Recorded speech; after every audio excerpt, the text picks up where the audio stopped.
Om Shanti. Continued from part 13.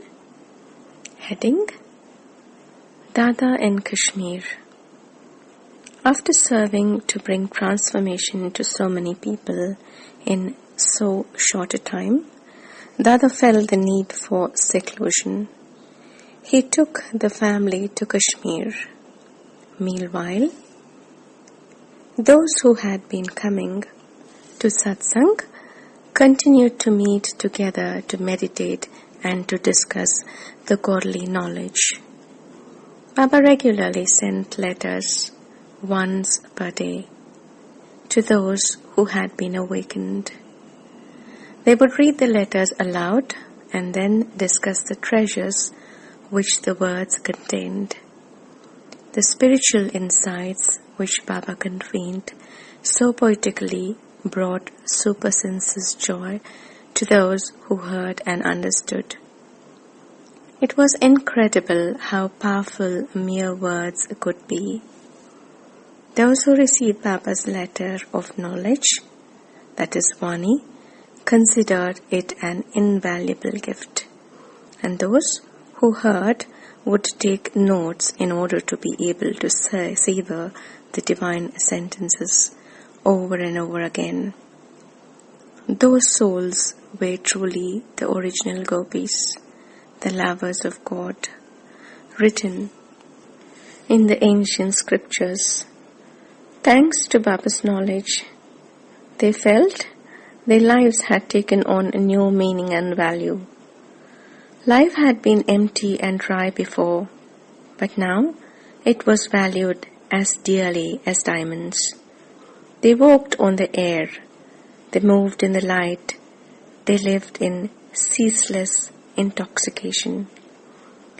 While in Kashmir, Dada spent most of his time in solitude, thinking deeply about the information which God was delivering through him.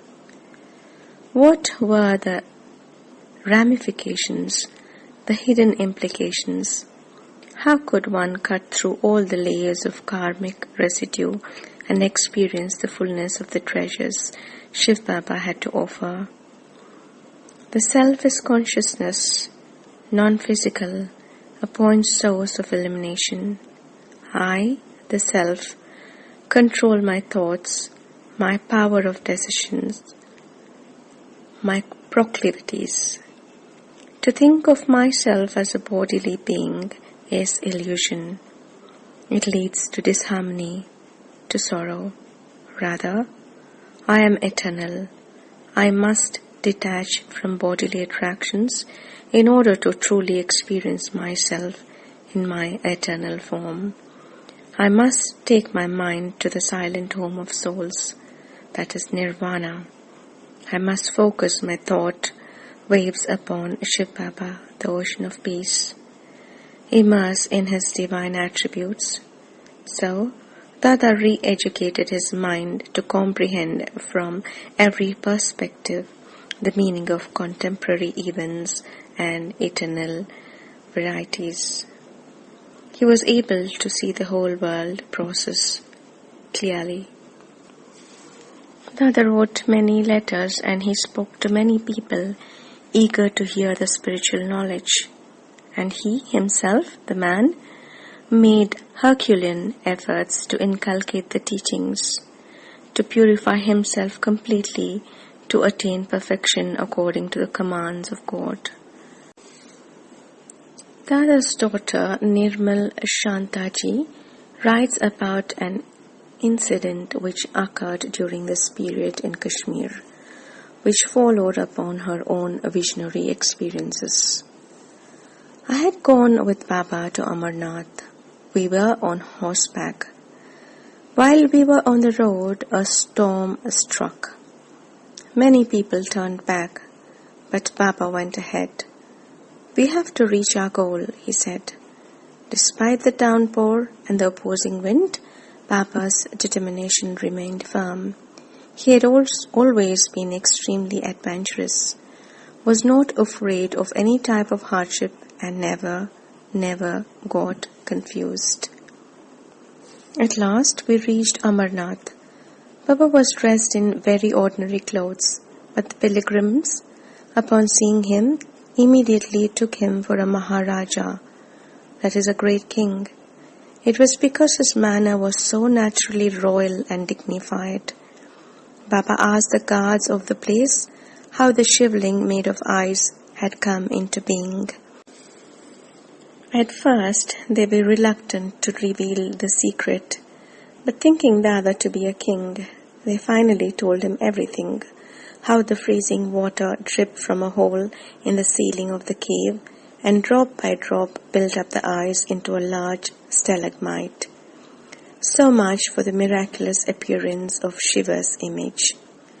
How much more profoundly miraculous the secret arrival of Shiva himself into the forehead of Dada. Meanwhile, back in Hyderabad, a regular satsang had been established in Dada's house, even in his absence.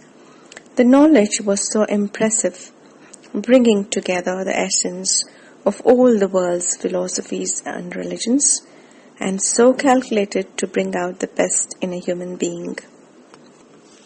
But even casual listeners were changed by coming in contact. Soon, Shiv Baba's message had spread throughout the community. All who attended the satsang found their lives transformed. They gave up the eating and drinking of impure things. They gave up temper tantrums, slothfulness, dependency, lust, and status seeking. For those who understood this knowledge realized that at this time they were able to earn income for the next 21 lives in the future. Making money now for this one life was not nearly so important as providing security for the next 2.5 millennia. And the futures could be assured so easily, simply by shedding their vices.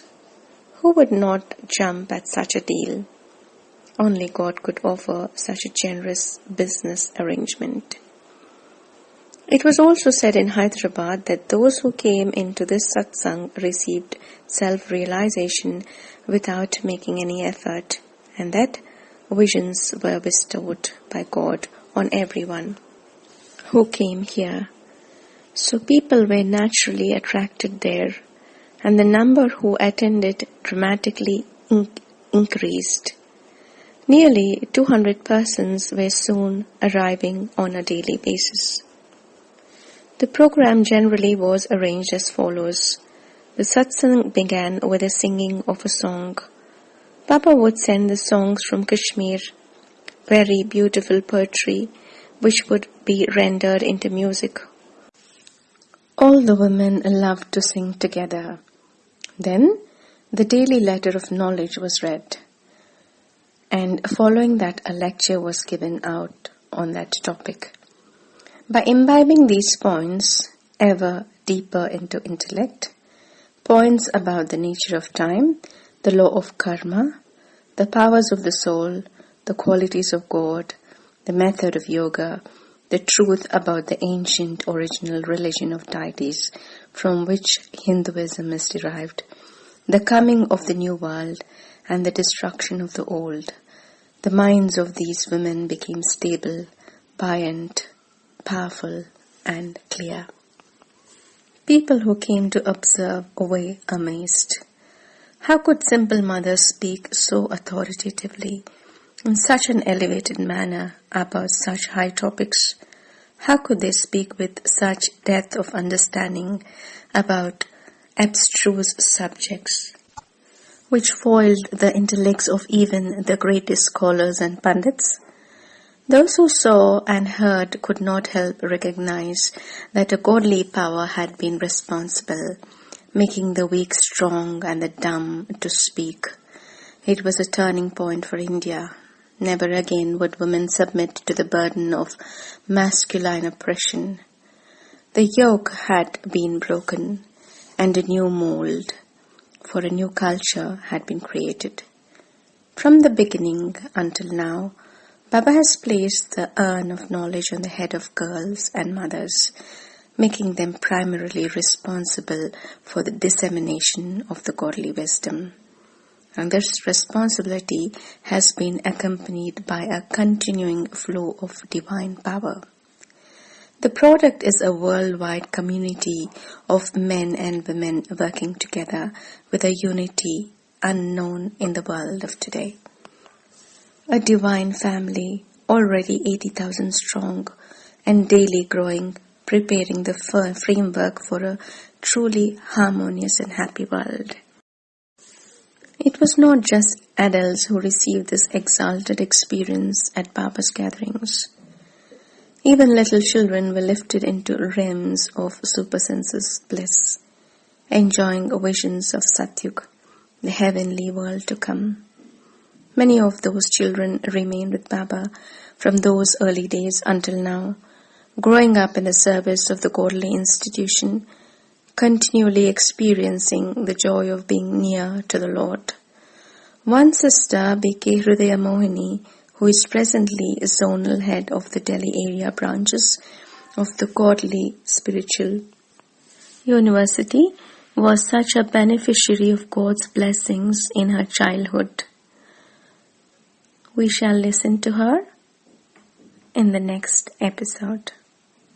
To be continued further. Om Shanti.